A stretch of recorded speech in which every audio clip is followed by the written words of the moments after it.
अरे, ये तो एक पेड़ से आवाज आ रही है, पर यहाँ कोई दिखाई क्यों नहीं दे रहा?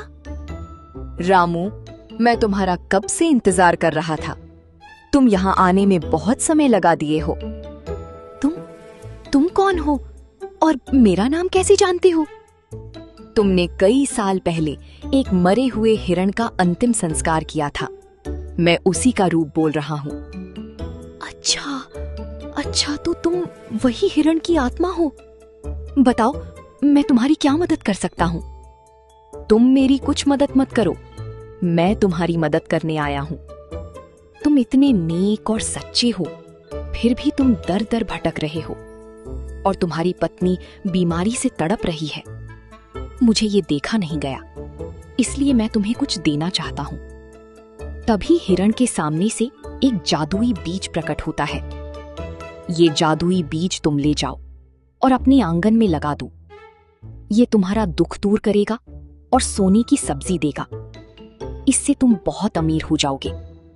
लेकिन शर्त यह है कि इसे केवल निस्वार्थ भाव से इस्तेमाल करना, वरना इसका पूरा प्रभाव खत्म हो जाएगा।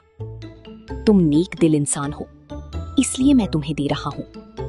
नहीं तो यहां एक से एक वीर इस बीज के लिए अपनी जान गंवा दिए, लेकिन वो इसे प्राप्त नहीं कर सके। ठीक है, आपने मेरे लिए इतना कुछ सोचा, यही आपका बहुत बड़ा एहसान है। फिर रामू वो बीज लेकर घर आता है। हे भगवान, कैसी मेरी फूटी किस्मत है। दिन रात लकड़ियां काट कर बेचा करता हूँ, लेकिन फिर भी अपने परिवार को ढंग का भोजन नहीं दे पा रहा हूँ। मैं क्या करूं? आज अगर लकड़ियां काटकर अच्छे पैसे मिल गए तो शायद मैं राधिका के लिए दवाई ले पाऊं। इतना कहकर रामू घने जंगल की तरफ निकल पड़ता है। कुछ देर बाद वो लकड़ियां लेकर गांव की तरफ आता है। लकड़ियां ले लो, लकड़ियां, सूखी मोटी लकड़ियां ले लो, बहुत अच्छी लकड़ियां हैं। देख लो भाई, जलाने में बढ़िया, खाना पकाने में काम आएंगी। ऐसी मजबूत और अच्छी लकड़ियां और कहीं नहीं मिलेंगी। ले लो, मौका हाथ से जाने ना दो। तभी सेठ हरिदास पास आता है। अरे रामू, तू भूल गया क्या? ये लकड़ियां तो मुझे देनी थी, तू इन्हें गांव में क्यों बेच रहा है? देख बेटा, मैं जानता हूँ तेरी हालत कितनी तंगी में है।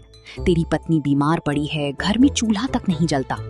फिर भी मैंने सोचा कि तुझे दाम अच्छे दे दूंगा ताकि तेरे घर की मुश्किलें कम हो सके, लेकिन तूने तो मुझे अपने ही हक से वंचित कर दिया। सेठ जी, मैं आपके पैर पकड़ता हूँ, ऐसा मत करिए। अगर आज मुझे पैसे नहीं मिले तो मैं अपनी पत्नी के लिए दवाई नहीं ला पाऊंगा।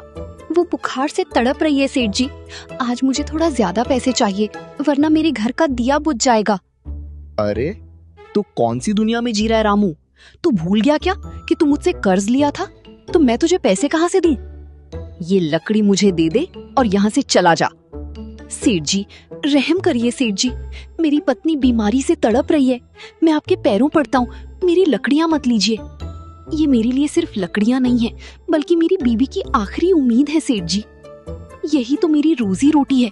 अगर इसके बावजूद आप पैसे नहीं दोगे तो मेरा परिवार कैसे चलेगा? लेकिन सेठ हरिदास उसकी बात नहीं सुनता और अपने आदमियों को बुलाकर लकड़ियां लेकर वहां से चला जाता है। रामू उदास होकर अपने घर की तरफ जाता है।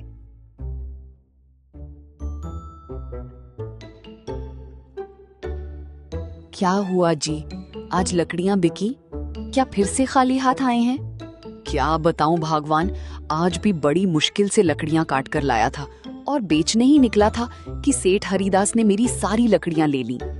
अब हम क्या करें जी? सेठ से हमने जो कर्ज लिया था उसी वजह से वो हमारी सारी लकड़ियां ले लेता है। ऐसे तो ना हम कर्ज चुका पाएंगे और ना ही हमारा घर ठीक से चल पाएगा। हम तो भूख और बीमारी से ही मर जाएंगे जी। हाँ राधिका, अब हम क्या करें? ऐसा लगता है जैसे सारी उम्मीदें छिन गई हैं और हमारे पास कोई भी रास्ता ही नहीं बचा है।